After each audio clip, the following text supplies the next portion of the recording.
राधे राधे। जय श्री कृष्ण। दोस्तों, आप सभी का दिन शुभ और मंगलमय हो।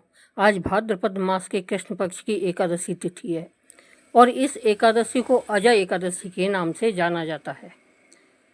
कुछ स्थानों पर इसे अजय ग्यारस के नाम से भी जाना जाता है। इस एकादशी का व्रत करने एवं कथा सुनने से संतान सुख की प्राप्ति होती है। उस पर आने वाले हर संकट दूर हो जाते हैं और गरीबी तथा दरिद्रता दूर हो जाती है। तो आज मैं आपको सुना रही हूँ अजय एकादशी की बड़ी ही दुर्लभ कथा। कथा सुनते समय एक बात का ध्यान रखना कि कथा पूरी सुनने से ही मनोकामनाएं पूर्ण होती हैं।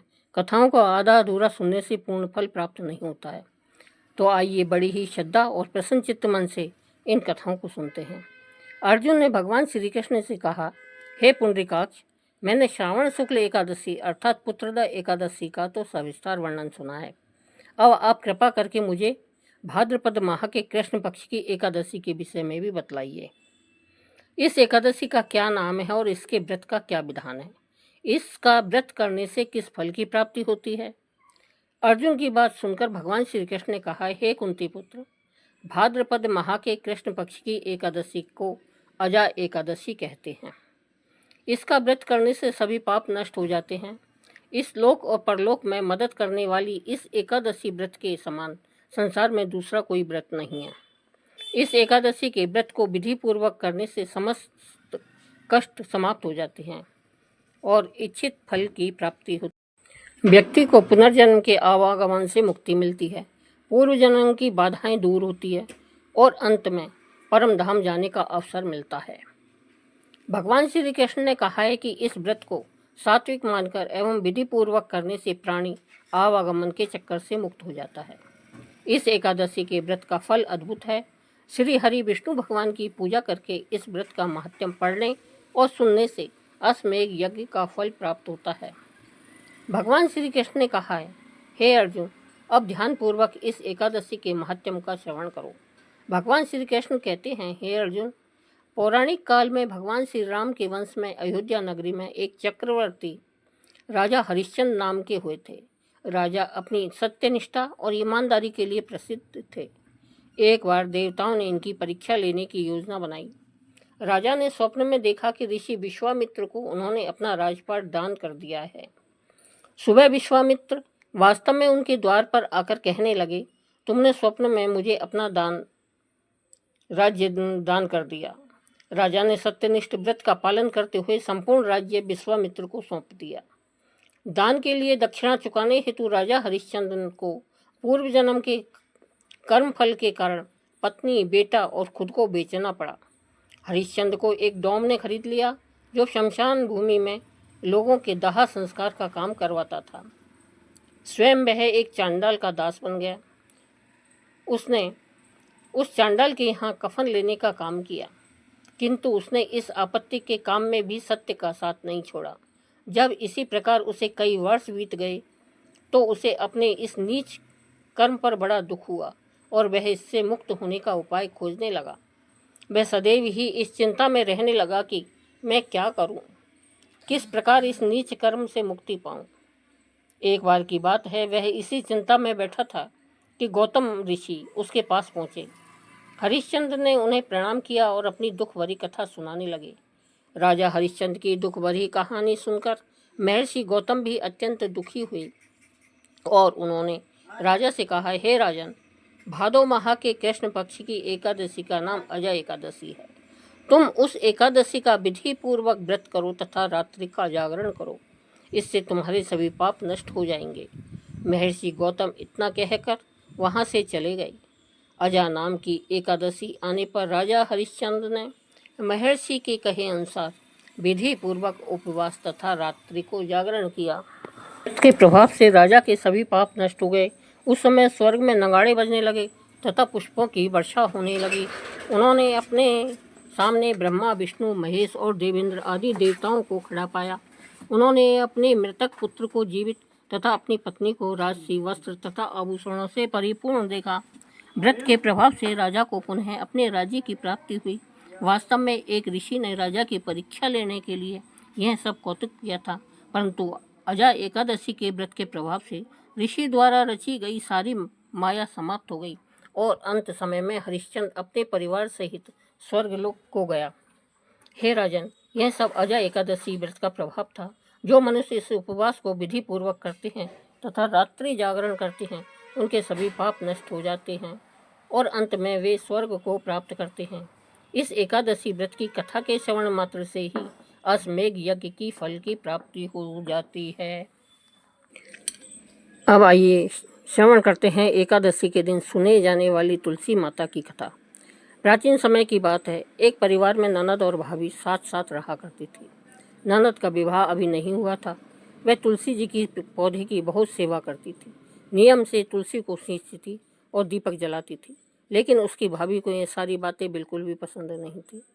जब कभी उसकी भाभी को बहुत ज़्यादा गुस्सा आता, तब वह अपनी ननद को ताना देते हुए कहती कि जब तुम्हारा विवाह होगा तो मैं इस तुलसी को ही बारातियों को खाने को दूंगी और तुम्हारे दहेज में भी तुलसी ही दूंगी। तुम जब देखो तुलसी की ही सेवा करती रहती हो। कुछ समय बीत जाने पर ननद का विवाह तय हो गया। विवाह के दिन भाभी ने अपने कहे अनुसार बारातियों के सामने तुलसी का वह गमला फोड़ दिया जिसकी सेवा उसकी ननद किया करती थी, और तुलसी के पत्ते खाने के लिए दिए और कहा, तुलसी जी की कृपा से वह फूटा हुआ गमला कई सारे व्यंजनों में बदल गया। भाभी ने गहनों के नाम पर तुलसी की मंजरी से बने हुए गहने अपनी ननद को पहना दिए। देखते ही देखते तुलसी जी की मंजरी से बने हुए गहने भी सुंदर सोने जवाहरात में बदल गए। इतना ही नहीं, भाभी ने मारे क्रोध के वस्त्रों के स्थान पर तुलसी का जनेऊ रख दिया और वह भी सुंदर रेशमी वस्त्रों में बदल गया। अब जब नंद अपनी ससुराल में पहुंची तो ससुराल में तो उसके दहेज की बहुत प्रशंसा हुई। यह बात भाभी के कानों तक भी पहुंची तो उसे बहुत आश्चर्य हुआ। उसने सोचा कि उसने तो ननद के गहने, कपड़े और जनेऊ तक तुलसी जी के ही रखे थे और तुलसी की मंजरी रखी थी। यह सब जानकर भाभी को बहुत आश्चर्य हुआ।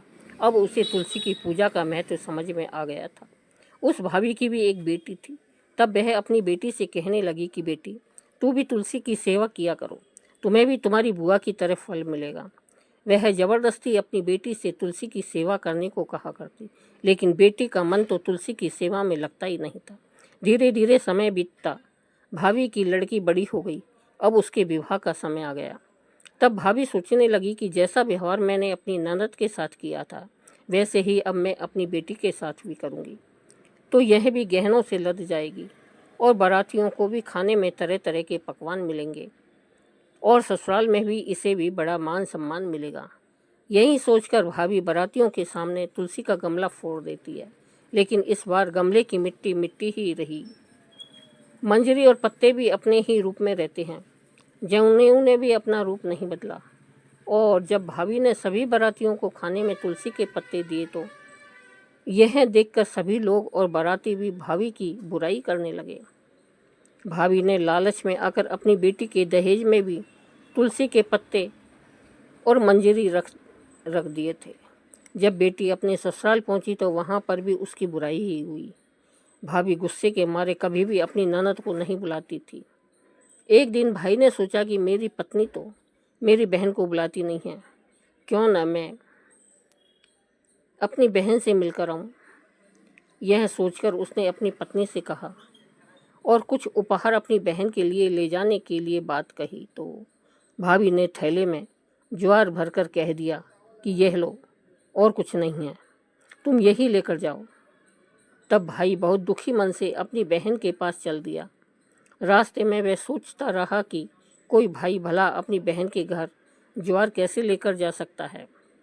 यही सोचकर वह एक गौशाला के पास रुक गया और ज्वार का वह थैला उसने एक गाय के सामने पलट दिया। तभी एक ग्वाले ने यह सब देख लिया। तब ग्वाले ने आकर भाई से कहा कि अरे, आप गाय के सामने ये हीरे मोती और सोना क्यों डाल रहे हो? इसे तो घास डालनी होती है। तब भाई ने मुड़कर देखा तो वह हैरान रह गया। फिर भाई ने ग्वाले की सारी बात बताई और धन लेकर खुशी खुशी अपनी बहन के घर चल दिया।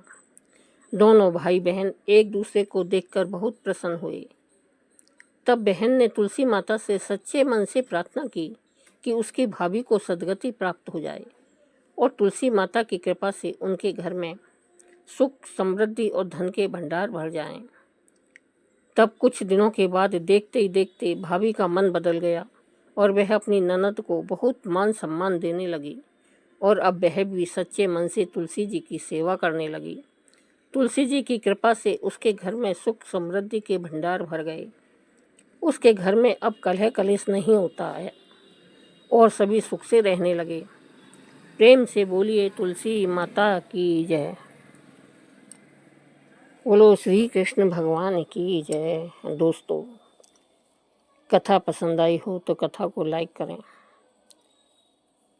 वीडियो को सब्सक्राइब करें और हमारे चैनल को सब्सक्राइब करें। दोस्तों, कथा को दोस्तों को शेयर भी करें ताकि वे भी ग्यारस माता की और तुलसी माता की कथा का लाभ ले सकें। धन्यवाद।